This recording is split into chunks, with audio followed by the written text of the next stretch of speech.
നമസ്കാരം. പുതുവർഷത്തിൻ്റെ ആരംഭത്തിൽ തന്നെ പ്രധാനമന്ത്രി നരേന്ദ്രമോദി നാളെ കേരളത്തിലെത്തുകയാണ്.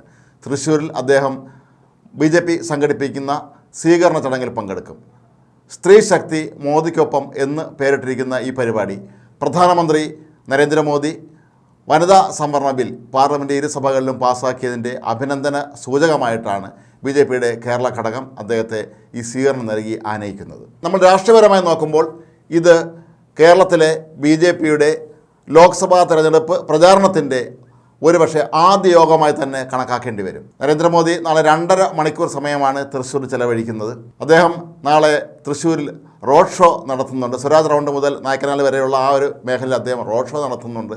2 ലക്ഷത്തിലധികം സ്ത്രീകളാണ് നാളെ നടക്കുന്ന ഈ മഹാസമ്മേളനത്തിൽ പങ്കെടുക്കുന്നത്. കേരളത്തിലെ മറ്റേതെങ്കിലും ഒരു രാഷ്ട്രീയ പ്രസ്ഥാനം ഇത്രയധികം സ്ത്രീകളെ ഒരുമിപ്പിച്ച് പങ്കെടുപ്പിച്ചുകൊണ്ട് നടത്തുന്ന ഒരു പരിപാടി ഇതാദ്യമായിട്ടാണ് എന്ന് വേണമെങ്കിൽ നമുക്ക് പറയാം. അത്രത്തോളം സ്ത്രീകളാണ് നാളെ അവിടെ എത്തുന്നത്.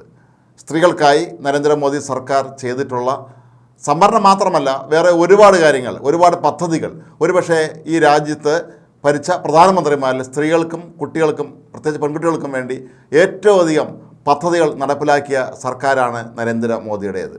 നമുക്ക് തന്നെ അറിയാം, സുകന്യ സമൃദ്ധി യോജന ഉൾപ്പെടെ അങ്ങനെ പറയുകയാണെങ്കിൽ അത് വലിയ നീണ്ട ഒരു പട്ടികയായിരിക്കും. ഇതിനെല്ലാം തന്നെ കേരളത്തിലെ വനിതകൾ പ്രധാനമന്ത്രിക്ക് ആദരമർപ്പിക്കുന്ന ഒരു ചടങ്ങായി ഇത് മാറും.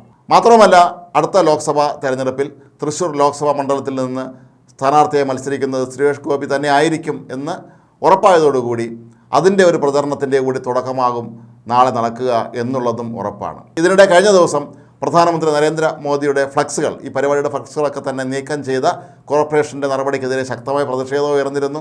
ഒടുവിൽ നീക്കം ചെയ്തവർ തന്നെ ആ ഫ്ലക്സ് തിരിച്ചു കൊണ്ടുവന്ന് വെക്കേണ്ട അവസ്ഥയും വന്നു. രാഷ്ട്രീയമായി പറയുമ്പോൾ തൃശ്ശൂർ ലോക്സഭാ മണ്ഡലം BJPക്ക് കേരളത്തിലേറെ പ്രതീക്ഷയുള്ള ഒരു സീറ്റാണ്. കാരണം നമ്മൾ കഴിഞ്ഞ ഓരോ ലോക്സഭാ തെരഞ്ഞെടുപ്പിനെ കണക്കെടുത്ത് നോക്കുമ്പോൾ ഏറ്റവും അധികം വോട്ട് ലഭിച്ചത് 2019 ലോക്സഭാ തെരഞ്ഞെടുപ്പിൽ സുരേഷ് ഗോപി സ്ഥാനാർത്ഥിയായി മത്സരിച്ചപ്പോഴാണ്.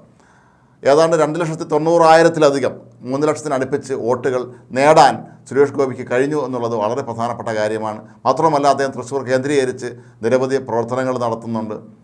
അതൊക്കെ കൊണ്ട് തന്നെ BJPയെ സംബന്ധിച്ച് കേരളത്തിൽ അവർക്ക് ഏറെ പ്രതീക്ഷ വെച്ച് പുലർത്തുന്ന സീറ്റുകളിലൊന്നാണ് തൃശ്ശൂർ എന്നുള്ളതും ഉറപ്പാണ്. അതുകൊണ്ട് തന്നെ പ്രധാനമന്ത്രി അദ്ദേഹത്തിൻ്റെ പ്രസംഗത്തിൽ എന്തൊക്കെയായിരിക്കും നാളെ പരാമർശിക്കാൻ പോകുന്നത് എന്നുള്ള ആകാംക്ഷയിലാണ് കേരളത്തിലെ BJP നേതാക്കൾ. അദ്ദേഹം 2 ദിവസത്തെ ദക്ഷിണേന്ത്യൻ സന്ദർശനത്തിലാണ് ഇപ്പോൾ ഉള്ളത്. തമിഴ്നാട്ടിൽ ചില പരിപാടികളിൽ പങ്കെടുത്തിരുന്നു, ഒപ്പം ലക്ഷദ്വീപിൽ പോയി, പിന്നീടാണ് അദ്ദേഹം കേരളത്തിലേക്ക് എത്തുന്നത്. അപ്പോൾ ഇത്തരത്തിൽ കേരളം BJPയെ സംബന്ധിച്ചിടത്തോളം ഒരു ലോക്സഭാ സീറ്റ് നേടുക എന്നുള്ളത് അത്ര എളുപ്പമുള്ള ഒരു കാര്യമല്ല എന്ന് നമുക്കെല്ലാം നന്നായിട്ട് അറിയാം. വർഷങ്ങൾക്ക് മുമ്പ് PC തോമസ് അദ്ദേഹം NDA സ്ഥാനാർത്ഥിയെ മത്സരിച്ചെങ്കിൽ പോലും PC തോമസിന് മൂവാറ്റുപുഴ മണ്ഡലത്തിൽ അദ്ദേഹത്തിൻ്റെതായ ഒരു പ്രത്യേക സ്ഥാനമുണ്ടായിരുന്നു. അതൊക്കെ ഒരുപക്ഷെ അദ്ദേഹത്തെ വിജയിപ്പിക്കാൻ ഏറെ സഹായിച്ചിരിക്കാം.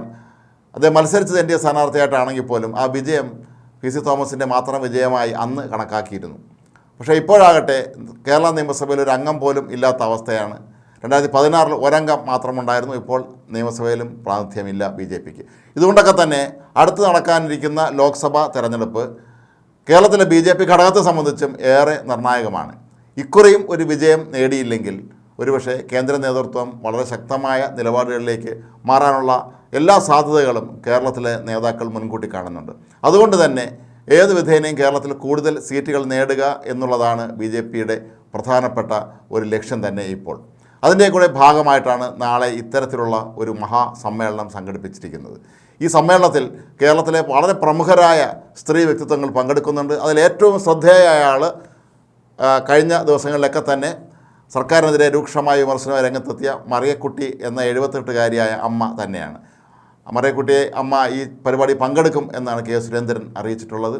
നടി ശോഭന, വ്യവസായ സംരംഭകയായ ബീന കണ്ണൻ, ഗായിക വൈക്കം വിജയലക്ഷ്മി, അതുപോലെ പ്രമുഖ കായിക താരങ്ങൾ തുടങ്ങി നിരവധി സ്ത്രീകൾ, കേരളത്തിൻ്റെ യശസ്സ് ഉയർത്തിയ നിരവധി സ്ത്രീരത്നങ്ങൾ നാളെ നടക്കുന്ന ഈ പരിപാടിയിൽ പങ്കെടുക്കുന്നുണ്ട്. ഏതായാലും കേരളത്തിൻ്റെ രാഷ്ട്രീയ മണ്ഡലത്തെ സംബന്ധിച്ച് ഈ ഒരു സന്ദർശനം ഈ വളരെ നിർണായകമായ ഒരു വേളയിൽ പ്രധാനമന്ത്രി നടത്തുന്ന ഈ സന്ദർശനം വളരെ പ്രാധാന്യത്തോട് തന്നെയാണ് നോക്കിക്കാണുന്നത്. കഴിഞ്ഞ ദിവസം പ്രധാനമന്ത്രി ക്രൈസ്തവ സഭാ മേലധ്യക്ഷന്മാരെയും മറ്റും വിരുന്നിനെ വിളിച്ചതുമായി ബന്ധപ്പെട്ട് CPM മന്ത്രി ഉയർത്തിയ വിവാദങ്ങളുമൊക്കെ തന്നെ ഒരുപക്ഷെ നാളത്തെ സമ്മേളനത്തിൽ ചർച്ചാ വിഷയമാകും, അല്ലെങ്കിൽ പരാമർശ വിധേയമാകും എന്നുള്ളതും ഉറപ്പാണ്. ഏതായാലും BJP ആണ് കേരളത്തിൽ ആദ്യമായി ഒരുപക്ഷെ ഇപ്പോൾ ലോക്സഭാ തെരഞ്ഞെടുപ്പിൻ്റെ പ്രചരണത്തിന് തുടക്കം കുറിക്കുന്നത് എന്നുള്ളൊരു പ്രത്യേകതയും നാളത്തെ സമ്മേളനത്തിനുണ്ട്.